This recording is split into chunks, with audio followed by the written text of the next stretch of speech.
Mga sikat na Hollywood celebrities na may lahi ng Pilipino. Sa mundo ng Hollywood, hindi lang talento ang nag-uugnay sa mga bituin, kundi pati na rin ang kanilang pinagmulan.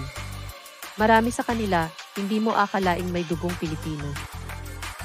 Si Nicole Scherzinger, kilala bilang lead singer ng Pussycat Dolls, ay may lahing Filipino mula sa kanyang ama. Hindi lang siya magaling kumanta, sumayaw, pati na rin sa pagiging proud sa kanyang lahi. Sumikat sa kanyang mga action films, si Lou Diamond Phillips ay may Pilipinong ina. Kilala sa kanyang papel sa La Bamba, ipinagmamalaki niya ang kanyang Pinoy roots. Vanessa Hudgens, na sumikat sa High School Musical, ay may lahing Pilipino sa kanyang ina.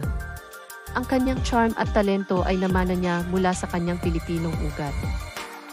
Hindi rin papahuli si Dave Bautista, ang wrestler na naging aktor sa Marvel's Guardians of the Galaxy.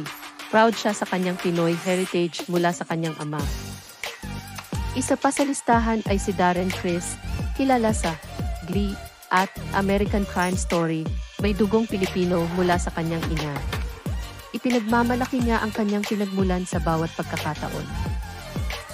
At si Hailey Steinfeld, na may hit na Starving at bida sa Pitch Perfect, ay may lahing Pilipino mula sa kanyang ina.